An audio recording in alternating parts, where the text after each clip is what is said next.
میں نے بجائے معذرت خانہ رویہ اڈاپٹ کرنے کے پورے پیشن کے ساتھ، پورے جذبے کے ساتھ، پورے کانفیڈنس کے ساتھ اپنی بات لوگوں تک پہنچائی ہے۔ اس کے بغیر لوگ سیریس ہی نہیں لیتے بات کو۔ یہ من کر کے دنیا میں چینج نہیں آئے گی سر، چینج آئے گی نہ، بالکل یہ کہیں نہیں لکھا ہوا، لا ریفرنس پیش کر، یہ نہ سے چینج آتی ہے۔ یہ ویسے ایک جز ہے، ویسے تو پورا شعر ہے کہ نہ میں وابی نہ میں بابی، میں ہوں مسلم علمی کتابی، اور اس کا جو فائنل ورژن ہے وہ ہے کہ مرنے سے پہلے اے مسلمان کر لے اس پہ غور، کتابوں کا خدا اور ہے بابوں کا خدا اور۔ جس کا تعارف کتابوں سے ہوتا ہے نا وہ اللہ اور ہے، اور جو بابے جس کا تعارف کرواتے ہیں وہ اپنے ذوم میں تو اسی اللہ کا کروا رہے ہیں، لیکن وہ تعارف اللہ کا نہیں ہے۔ تو چونکہ میں پورے کانفیڈنس سے بات کرتا ہوں تو بعض اوقات لوگ یہ بھی سمجھتے ہیں یہ تکبر میں کر رہا ہے، نہیں تکبر نہیں، یہ میرے ایمان کا تقاضا ہے۔ میں ذرا سا بھی کانفیڈنس لوز کر جاؤں تو اس کا مطلب ہے میرا قرآن و سنت پہ ایمان ہی نہیں ہے۔ یعنی جس طرح آپ کا یہ ایمان ہے نا کہ 2 + 2 4 ہوتے ہیں، زمین و آسمان کے سارے بزرگ فرشتے، یہ بالفرض میں کہہ رہا ہوں، جنات، قبر سے نکل کر مردے بھی آپ کو یہ منوانے کی کوشش کریں کہ 2 + 2 5 ہوتے ہیں، آپ مان لیں گے؟ اس سے اگلی بات، کوئی چاند کے 2 ٹکڑے کر دے، سورج کے 4 ٹکڑے کر دے، آسمان کو زمین پہ لے آئے، زمین کو آسمان پہ لے جائے، یہ بالفرض، اور کہے کہ یہ دلیل ہے کہ 2 + 2 5 ہوتے ہیں، آپ مانیں گے؟ تو آپ کی شعبدہ بازیاں جو صرف خوابوں میں، کتابوں میں آپ کے بابوں نے لکھی، جو حقیقت میں ایگزسٹ نہیں کرتی، ان شعبدہ بازیوں کے اگینسٹ آپ تو 2 + 2 کو 5 ماننے کے لیے تیار نہیں، تو میں قرآن و سنت کو غلط ماننے کے لیے کیسے تیار ہو جاؤں؟ میں کہتا ہوں جن بابوں کے اوپر آپ کا ناز ہے نا، یہ قبر سے نکل کے ڈائریکٹ میرے ساتھ بات بھی کریں نا، اور کہیں کہ دین وہ نہیں جو قرآن و سنت میں لکھا ہوا ہے، اور وہ ہے جو ہم نے نسل در نسل شفٹ کیا ہے، تو 2 منٹ میں بزرگ غائب کر دوں گا آپ کا۔ میں پڑھوں گا لا حول ولا قوت الا باللہ، شیطان ہوگا چیخ مار کے ادھر سے چلا جائے گا، کوئی قبر سے باہر نکل نہیں سکتا۔ یہ اللہ کا فتویٰ ہے سورہ یاسین میں اور سورۃ الواقعہ میں کہ جو مر گیا نا وہ واپس نہیں آ سکتا۔ حضرت عیسیٰ علیہ السلام بھی جو مردہ زندہ کرتے ہیں وہ دنیا میں واپس نہیں آتا تھا، وہ وقتی طور پر صرف ان کے نبی ہونے کی گواہی دیتا تھا، اور یہ صرف یہ حضرت عیسیٰ کا ہی معجزہ ہے، چلتا پھرتا نہیں تھا، بس مردہ وہ ہوتا پھر واپس دوبارہ جائے، مردہ نہیں واپس آ سکتا دنیا میں، ناٹ ایٹ آل۔ کہانیوں میں آپ جتنے مرضی واپس لاتے رہے، وہ ہندوؤں کے پاس بھی بڑی کہانیاں اس طرح کی موجود ہیں۔ تو چونکہ میں پورے پیشن کے ساتھ بات کرتا ہوں نا، تو اس کے اگینسٹ انہوں نے پتہ کیا گالی ڈیوائز کی ہے، گستاخ ہے، بے ادب ہے، بات کرنے کی تمیز نہیں ہے۔ واللہ اگر میں قرآن و سنت سے آپ کو حوالے دینا شروع کروں نا اور میں آپ کو بتاؤں نا، تو آپ بڑی بڑی ہستیوں پہ گستاخی کا فتویٰ لگا دیں گے۔ چلے میں آپ کو حصول برکت کے لیے ایک بات بتا دیتا ہوں۔ صحیح بخاری میں کم از کم 4 جگہ پہ سیدنا ابو بکر کا خطبہ آیا ہے نبی علیہ السلام کی میت کے اوپر۔ حدیث کے الفاظ ہیں کہ سیدنا ابو بکر آئے، حجرہ عائشہ میں داخل ہوئے، سلام اللہ علیہا، نبی علیہ السلام کی مبارک چادر آپ کے مبارک چہرے سے ہٹا کر ماتھے پہ بوسہ دیا اور کہا اللہ کے نبی آپ پر اللہ 2 موتیں جمع نہیں کرے گا، ایک موت آپ کو آنی تھی وہ آ گئی، اب آخرت کی ہمیشہ کی زندگی ہے یا نہیں۔ باہر آ کر خطبہ دینے لگے تو دیکھا سیدنا عمر نے تلوار اٹھائی اور وہ کہہ رہے ہیں کہ جو کہے گا نبی علیہ السلام مر گئے ہیں میں اسے قتل کر دوں گا۔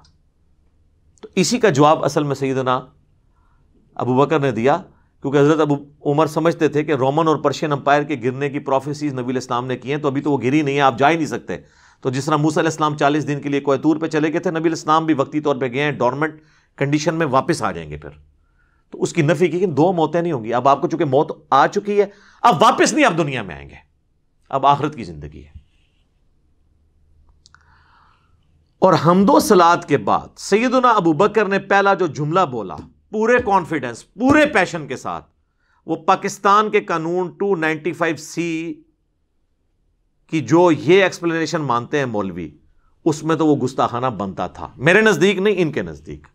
اور ہم نے سوشل ایکسپیریمنٹ کیا ہے لوگوں سے پوچھ کے کہ اگر کوئی شخص اس طرح کہے تو لوگوں نے بہت بڑا گستاخ ہے جس نے یہ کہا ہے، تو بعد میں بتایا سیدنا ابو بکر ہے۔ کیا کہا؟ الا آگاہ ہو جاؤ، من کان یعبد محمدن فإن محمدن قد مات، جو کوئی بھی تم میں سے محمد کی عبادت کرتا ہے یا کرے گا، وہ جان لے کہ محمد مر چکے ہیں، وصال نہیں فرما چکے، مر چکے، مات۔ اور پھر آپ رضی اللہ تعالیٰ عنہ نے ساتھ ہی فرمایا وَمَنْ كَانَ يَعْبُدُ اللَّهَ فَإِنَّ اللَّهَ حَيٌّ لَا يَمُوتُ، اور جو کوئی اللہ کی عبادت کرتا ہے اور کرے گا، وہ جان لے کہ اللہ کو کبھی موت نہیں آئے گی، وہ ہمیشہ زندہ رہے گا۔ اب میرا سوال ہے کہ صحابہ میں کون نبی الاسلام کی عبادت کرتا تھا؟ تو یہ فرضی جملہ کیوں بولا؟ یہ ہوتے تو یہ کہتے ہو لے ممبر تو تھلے فرضی جملے بولنا ہے، شرک ختم ہو چکے اور تو سانو فرضی گلاں کرنا ہے، سانو نہیں پتا کہ عبادت کرنی ہے، فرضی جملہ ہے نا۔ ہاں قرآن کی آیت پیش کرنے کا تو رائٹ تھا، وہ آیت بھی پڑھی انہوں نے، انک میت و انہم میتون، سورہ الزمر آیت نمبر 30، نبی تمہیں بھی مرنا ہے، تمہارے مخالفین کو بھی مرنا ہے۔ پھر سورہ ال عمران کی آیت نمبر 144 بھی تلاوت کی، وما محمد الا رسول قد خلت من قبلہ الرسل افإن مات او قتل، محمد تو نہیں مگر ایک رسول، اگر یہ مر جائیں یا قتل ہو جائیں اور پاکستان میں یہ وصال فرما جائیں یا شہید ہو جائیں، تو کیا تم دین سے الٹے قدم پھر جاؤ گے؟ یہ آیت انہوں نے اپنی بات کے ثبوت میں دی، یہ آیت ہی کافی تھی، اپنا فرضی جملہ کیوں بولا؟ یہ کہتا ہے نا جی حدیث میں الفاظ ہوتے ہیں نہیں، آیت میں نہیں ہے، کیوں بولتا ہے؟ لیکن اس کے مخالف نہیں ہوتے ہیں، اس کو سپورٹیو ہوتے ہیں۔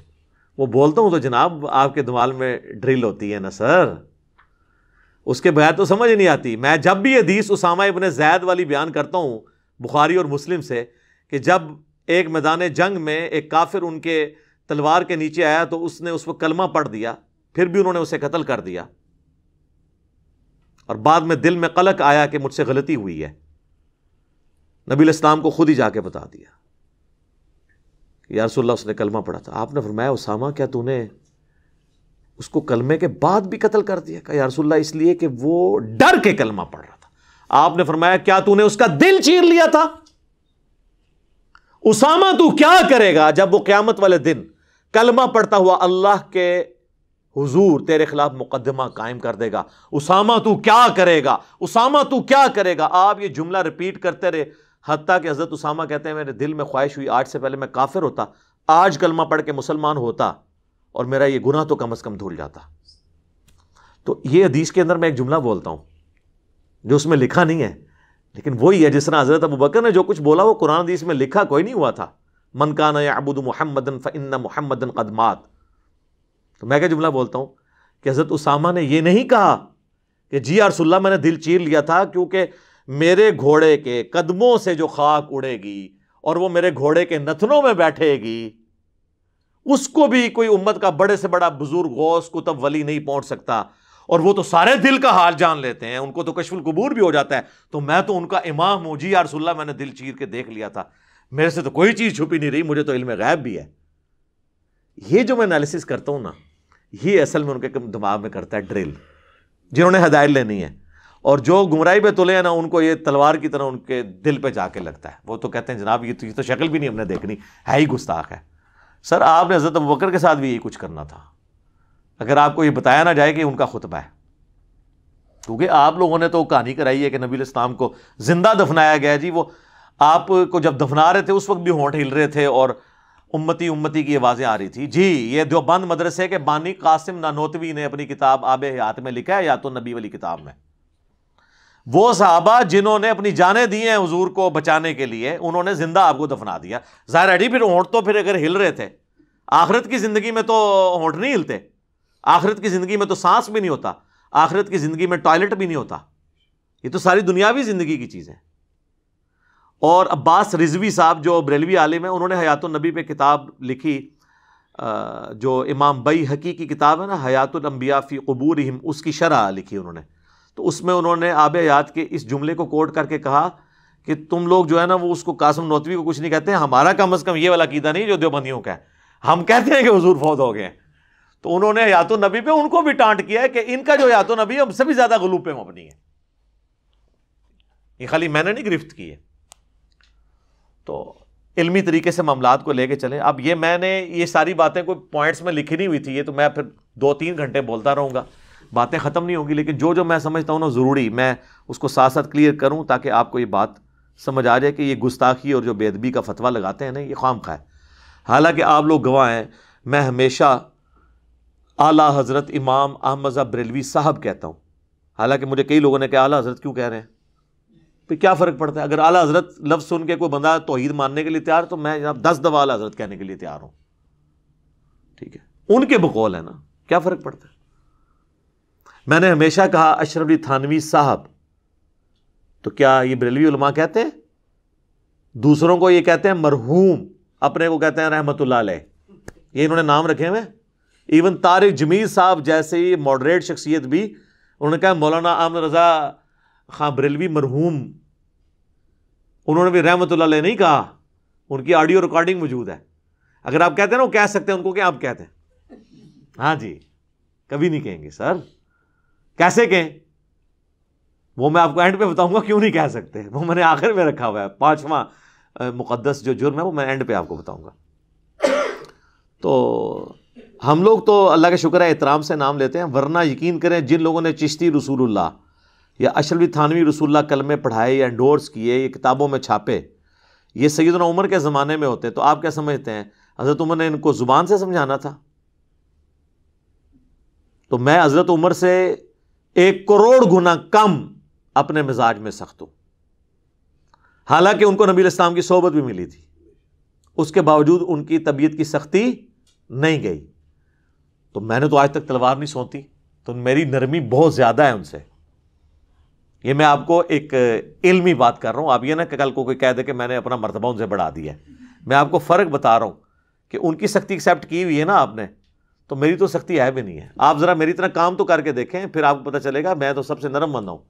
اور گستاخانہ عبارتوں میں جتنے لوگ بول رہے ہیں نا، سب سے نرم میں ہوں. میرے زیادہ نرم بندہ آپ کو ملے گا نہیں کوئی. اور ٹی وی پہ آ کے لوگ بڑے بڑے نرم انداز میں بات کرتے ہیں، آپ الگ سے ان کی ذرا ویڈیوز دیکھ لیں، وہ لیک ہوتی ہیں تو پھر آپ کو پتہ چل جاتا ہے کہ کس قسم کی ویڈیوز ان کی لیک ہوتی ہیں. یہ پچھلے دنوں ہمارے ایک بابا جی کی ویڈیو نہیں تھی لیک ہوئی، بادشاہی مسجد جو دیوبندیوں کے پاس ہے، چونکہ بریلوی دیوبندی اور اہل حدیث دونوں کو وہابی کہتے ہیں. تو اذان مغرب شروع ہوئی مزار اقبال پہ، یہ 9 نومبر 2020 کی بات ہے، ویڈیو ریکارڈ موجود ہے. تو انہوں نے کہا جی اٹھو جی، چلو جی، انہاں دی کیڑی جان ہے، اے دے سوراں دے سور نے. کہنا انہاں بڑیاں دا اخلاص منگو تو بڑے بڑے لوگ ہم گداواں نو خیر پا ہی دیں گے. چلو جی چلیے، او بھابیاں دی اذان اے دا کیڑا ادب ہے، اے تے سور دے سور ہیں. چلو چلیے.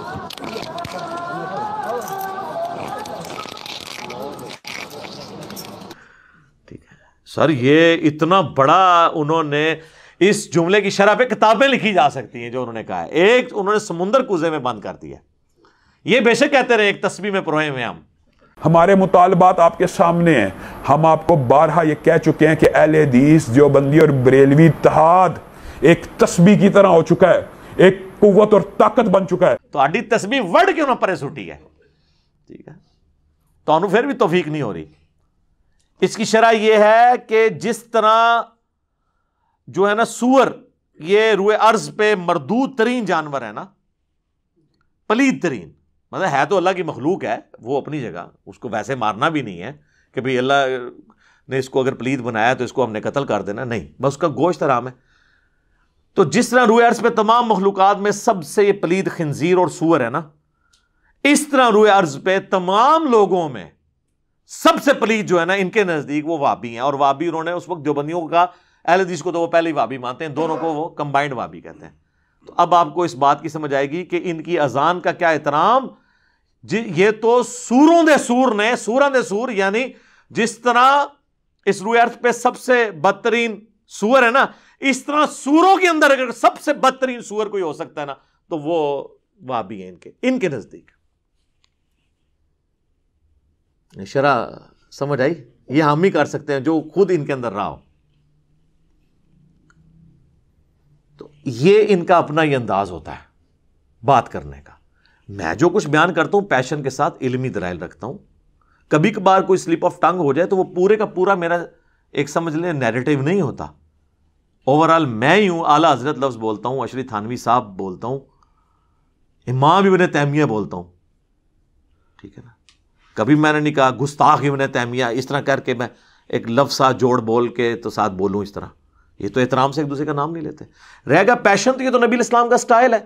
صحیح مسلم میں حدیث ہے, اور یہ حدیث امام جعفر نے روایت کی ہے امام محمد باقر سے, جو محمد بن علی بن حسین بن علی ہیں, یعنی حسین ابن علی کے پوتے, امام زین العابدین کے بیٹے. اور انہوں نے جابر بن عبداللہ سے کہ نبی علیہ السلام جب کبھی بھی ممبر پر چڑھتے تو آپ علیہ السلام جب تقریر کرتے تو آپ کی آواز بلند ہو جاتی, غصے میں اضافہ ہو جاتا, آنکھیں سرخ ہو جاتی, جس طرح کوئی جرنیل اپنی فوج کو تیار کر رہا ہو. اس طریقے سے آپ جب بھی ممبر پہ چڑھتے تو گفتگو کرتے تھے. یہ پیشن والا سٹائل سنت سٹائل ہے. اس سٹائل کا مذاق اڑانا نبی الاسلام کا مذاق اڑانا ہے, نعوذ باللہ. لیکن چونکہ ان جاہلوں کو پتہ ہی نہیں, نہ انہوں نے قرآن پڑھا نہ حدیث, یہ تو اپنی فقہ کی کتابیں اور دورہ حدیث کرتے ہیں, اور اس کے بعد پھر ان کو یعنی وہ دورہ حدیث صحیح طرح کیا نہیں ہوتا, ان کو دورے ہی پڑھتے رہتے ہیں اپنی فقہ کے. پورا دورہ حدیث کیا ہوتا تو ان کو کچھ پتہ چلتا, ان کو فقہ کے دورے پڑھتے رہتے ہیں. پھر یہ صحیح مسلم میں 2005 نمبر حدیث ہے. تو یہ نبی الاسلام کا سٹائل ہے.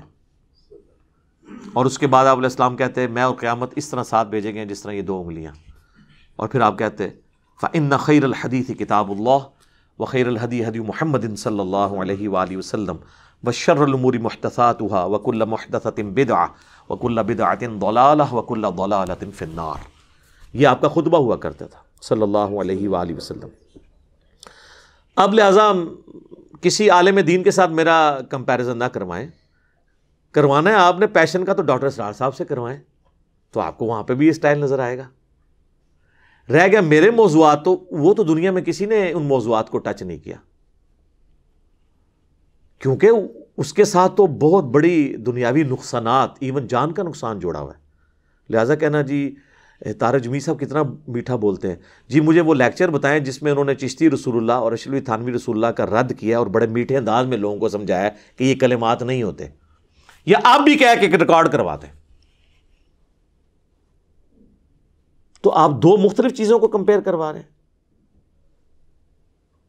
آپ گولف کے بال کا مقابلہ کرکٹ کے بال کے ساتھ کروانا چاہ رہے ہیں, ان کے ٹاپکس ہی نہیں ہیں. چلیں آپ خود کر کے بتا دیں ذرا, پھر آپ کو پتہ چل جائے گا آپ کے ساتھ جو ہوگی کتنا عرصہ آپ سروائیو کریں گے. تو میں تو اللہ کا شکر ہے پھر بھی بڑا نرم ہوں. اور اگر یہ علماء مجھے مخلص ہوتے نا سمجھانے میں, تو ہوتا یوں کہ میرے پاس آتے اکٹھے ہو کر بریلوی علماء اور مجھے کہتے ہیں کہ دیکھیں آپ تھوڑی سی یزید کے معاملے میں نرمی کریں. آپ ہر معاملے میں اہل حدیث کو یزید والے مسئلے میں اتنا رگڑا لگاتے ہیں, ان کے بیچاروں کے چڑیا جتنے دل دکھ جاتے ہوں گے. آپ بار بار یزید کو کنڈیم کرتے ہیں, بار بار. ہاں ٹھیک ہے, ہم بھی مانتے ہیں کہ یزید نے برا کام کیا, لیکن اہل حدیث ہمارے بھائی ہیں, ان کے دل دکھتے ہوں گے. آپ یزید والا ٹاپک چھوڑ ہی دینا. یہ کہیں گا کبھی کوئی بریلوی کیا کہے گا, منڈ کے رکھو انہوں نے, چک کے رکھو کام, انجینئر صاحب چک کے رکھو. یہی لکھا ہوتا ہے کامنٹس میں, کام چک کے رکھو. آج تک مجھے کسی اہل حدیث نے نہیں آ کے کہا کہ دیکھیں آپ علی بھائی ہر دوسرے لیکچر کے اندر آپ یہ کہتے ہیں کہ مرے ہوئے بزرگوں کو پکارنا شرک ہے, یہ قبروں پہ مزارات نہ بنائے جائیں, یہ بدعات ہیں. توحید کے اوپر آپ اتنا زور لگاتے ہیں, مزارات کی مذمت کرتے ہیں. ہر دوسری ویڈیو میں کہتے ہیں رفع الیدین کے ساتھ نماز پڑھو, یہ سنت طریقہ ہے.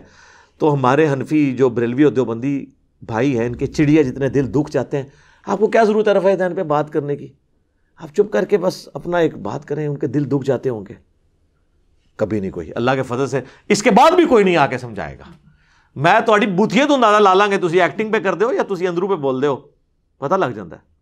منو زیادہ کون تمہیں پچھان سکتا ہے, بلکہ سونگ کے بھی دس دیں گا. آپ نہیں مطلب سونگ کے بتا نہیں دیتے.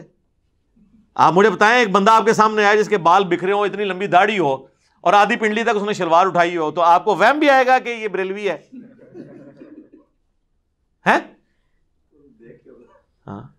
اسی طریقے سے ایک بندہ جو ہے خوبصورت سی ایک مٹھی کے برابر بالکل گول کر کے داڑھی اور ایک سخت سی ٹوپی اس نے پہنی ہو اور مجھے صاف کی ہوں, آپ کو یہ وہم بھی آئے گا کہ یہ جو ہے وہ اہل حدیث ہے؟ آپ کہیں گے دیوبندی تبلیغی ہے. ٹھیک ہے, تو وہ سب کو پتہ چل جاتا ہے شکل و صورت سے. لہٰذا وہ آپ کی بھی سونگنے کی حصہ اللہ کے فضل سے بہت زیادہ ہے. عام لوگوں کو بھی پتہ ہے. تو یہ آج تک کسی نے آ کے مجھے نہیں کہا. تو میں تو اللہ کا شکر ہے کہ میں علماء کے اصول اور مبادی کے اوپر ہی ان کو سمجھاتا ہوں. اس سے بہتر دنیا میں کوئی طریقہ نہیں ہو سکتا. اور یہ قرآن نے ہمیں سکھایا ہے, تعالوا الی کلمۃ سواء بیننا و بینکم. یہود و نصارہ کے ساتھ بھی آپ کامن ٹرم کے اوپر اکٹھے ہو سکتے ہیں. سورہ آل عمران کی آیت نمبر 64 ہے. تو میں کامن ٹرم پہ اکٹھا ہوتا ہوں. میں بریلویوں سے کہتا ہوں کہ دیکھو, میں خود 31 سال بریلوی رہا, مجھے بچپن سے یہ چیز بتائی گئی کہ دیوبندیوں کے امام نے اشرف علی رسول اللہ کلمے کو انڈورس کیا تھا, لہٰذا یہ گستاخ رسول ہیں. تو میرے بھائیوں میں یہ مانتا ہوں, آپ بھی مانتے ہو؟ کہتے ہیں جی مانتے ہیں. تو اب تو یار وہ چشتی رسول اللہ نکلا ہے حشر بہشت میں, تو ہونا تو چاہیے کہ جناب چاہے اشرف علی تھانوی رسول اللہ یا چشتی رسول اللہ ہے, دویاں دی ایسی تھی تیسی. تو کہتے ہیں نہیں وہ پوچھیں گے. تو اس کے بعد کیا ہے, دو نمبری کر رہے ہیں, اپنے آپ کو دھوکہ دے رہے ہیں, ان کو نہیں پتا. یہ میں کٹر لوگوں کی بات کر رہا ہوں, باقی تو لوگ قبول کر لیتے ہیں. ہماری دعوت سب سے زیادہ بریلویوں نے قبول کی ہے. اس سے بہتر کوئی اصول اور موادی نہیں ہے.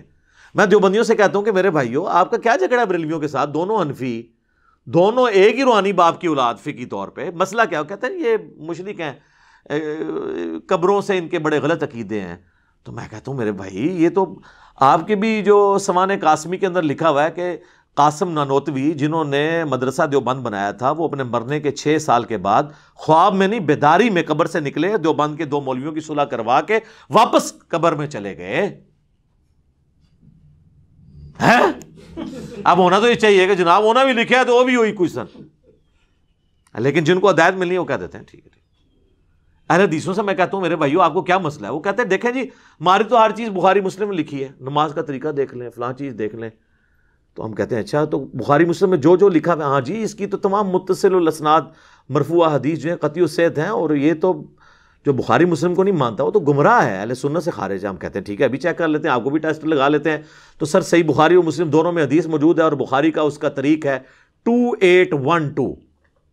ہاں جی اب تو ویسے اس کا نمبر ہی بولیں تو ساتھ ہی کھوتی مر جاتی ہے ندی, کہ نبی صلی اللہ علیہ وآلہ وسلم نے فرمایا وائے عمار تجھے ایک باغی جماعت قتل کرے گی, تو انہیں اللہ اور جنت کی طرف بلائے گا اور وہ جماعت دوزخ کی طرف بلا رہی ہوگی.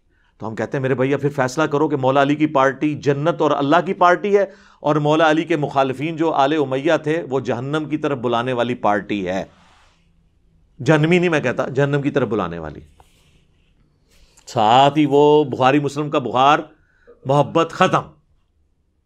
یہ حدیثیں نہیں بیان کرنی چاہیے. ہم کہتے ہیں سر مسلم کا آپ مقدمہ پڑھیں, صحیح مسلم کے مقدمے میں لکھا ہے, امام مسلم میں نے خود لکھا ہے کہ میں تو عوام الناس کے لیے حدیثیں لکھ رہا ہوں. تم کہہ رہے ہو وہاں میں بیان نہیں کریں گے, تو چلیں مسلم کی آپ کو حدیث بیان کر دیتے ہیں, کریں جی. مسلم شریف میں 4776 نمبر حدیث ہے کہ عمر بن عاص خانہ کعبے کے سائے میں بیٹھے ہوتے ہیں, عبداللہ بن عمر بن عاص, اور ایک تابعی آ کے ان سے کہتا ہے عبد الرحمن بن عبد رب کعبہ, جب وہ حدیث بیان کرتے ہیں کہ امیر کی اطاعت کرنی ہے, تو کہتے ہیں یہ آپ نے اللہ کے نبی سے خود سنا تھا ان کا, میں کعبے کے سائے میں بیٹھا ہوں, میرے کانوں نے نبی علیہ السلام سے یہ خود سنا تھا کہ اطاعت امیر کرنی ہے, میری آنکھوں نے حضور کو دیکھا, میرے دل نے آپ کی بات یاد رکھی. تو انہوں نے کہا پھر اگر یہی بات ہے تو آپ کے چچا کا لڑکا معاویہ ابن ابی سفیان, چلیں ہم تو احترام سے نام لیں گے, رضی اللہ عنہما, جو ہمارے امیر ہیں اس وقت, وہ تو ہمیں حکم دیتے ہیں کہ ہم لوگوں کو ناحق قتل کریں اور لوگوں کا مال حرام طریقے سے ہڑپ کریں, جبکہ سورہ نساء میں آیت نمبر 29 میں اللہ تعالیٰ فرماتا ہے کہ اپنوں کو مت قتل کرو, یعنی ایک دوسرے کو, یعنی ایک دوسرے مسلمان ہی ہوتا ہے نا, اس لیے اس کو کہا کہ اپنوں کو گویا قتل کرنا ہے, ایک دوسرے کو قتل کرنا, اور ایک دوسرے کا مال حرام طریقے سے ہڑپ مت کرو. اب ہمیں بتائیں ہم اللہ کی بات مانیں کہ یا معاویہ کی بات مانیں؟ تو وہ خاموش ہو جاتے ہیں. ان کا تو خیال ہے خاموش ہو کے انہوں نے کہا ہوگا تجھے ایران سے فنڈ آتا ہے, کہیں تو انجینئر کی ویڈیو تو نہیں دیکھتا, تو نے کہیں ڈائریکٹ تو نہیں حدیث پڑھ لی. تو وہ سر اٹھا کے کہتے ہیں کہ جن کاموں میں معاویہ تمہیں اللہ کے حکم کے مطابق چلاتا ہے اس میں ان کی اطاعت کرو, اور جس میں وہ مخالفت کرے تم اس کی نافرمانی کرو. یہ حدیث جب ہم مسلم سے بیان کرتے ہیں تو یہ ماننے کے لیے تیار ہو جائیں گے. اور اس سے بڑی حدیث صحیح مسلم کی 240, علی سے محبت نہیں رکھے گا مگر مومن, علی سے بغض نہیں رکھے گا مگر منافق. بغض علی کی جتنی شکلیں ہیں وہ منافقت کی اولین علامتوں میں سے ایک علامت ہے. بس آپ یہ حدیث کسی سنی کی مسجد میں لگا کے دیکھیں تو شام تک وہاں پہ گڑبڑ شروع ہو جائے گی, چاہے وہ بریلوی ہو, دیوبندی ہو, اہل حدیث ہو. کیونکہ انہیں پتہ چل جائے گا کہ بھئی یہ تو کسی اور پلیٹ فارم سے بول رہا ہے، حالانکہ مسلم شریف ہمارا ہی پلیٹ فارم ہے، بخاری ہو مسلم یہ دونوں ہمارے ہی پلیٹ فارم ہے۔ تو اس کے اوپر مجھے بتائیں اب اہل حدیث کو کیا غصہ کھانے کی ضرورت ہے؟ اسی طریقے سے اہل تشیع کی طرف آ جائیں، وہ تو خود اس چیز کا رونا روتے ہیں کہ آل امیہ کے دور پہ میں سیدنا علی پر ممبروں سے سب و شتم ہوتا تھا، تو تم نے وہی کام شروع کر دی۔ میرے پاس تو کوئی شیعہ آتا، میں کہتا ہوں میرا تم سے بنیادی اختلاف یہ ہے کہ تم معاویہ کے ٹریک پہ اور میں علی کے ٹریک پہ ہوں۔ علی نے تو اپنے مخالفین کے لیے دعائیں بھی کی، ان کے جنازے بھی پڑھائے اور اپنے ہاتھوں سے ان کو دفن بھی کیا، ان کی لاشیں اٹھائیں، ان پہ گریہ کیا، اور تم لوگ جو ہے وہ حضرت علی کے طریقے پہ نہیں چلتے ہو، اور ان لوگوں کے طریقے پہ چلتے ہو جنہوں نے 60 سال تک ممبروں پہ حضرت علی پہ لعنت کی، تم بھی صحابہ پہ لعنت کر کے انہی کے طریقے پہ ہو۔ تو آگے سے وہ بھی پریشان ہو جاتا ہے، اب اس سے بہتر اور کیا طریقہ ہے ان کو سمجھانے کا؟ تو ہم جس اصول اور مبادی، اسی کو میں نے اینٹی وینم، پھکی الزامی جواب نام دیا ہوا ہے۔ جیسے کوبرا سانپ کاٹ جائے نا تو اس کا علاج پھر کوبرے کے زہر سے ہوتا ہے، اسے کہتے ہیں وینم کا علاج اینٹی وینم، جو اس کے زہر سے بنتا ہے۔ تو میں اسی اصول کے اوپر ان کو جواب دیتا ہوں، اسے میں اینٹی وینم کہہ دیتا ہوں، پنجابی میں اسے پھکی کہہ دیتا ہوں، اردو میں اسے کہا جاتا ہے الزامی جواب، کہ ہاں بھئی اب اس پہ اگر یہ بات ہے تو بھی ماننا، تو یہ کسی کو برا نہیں لگنا چاہیے۔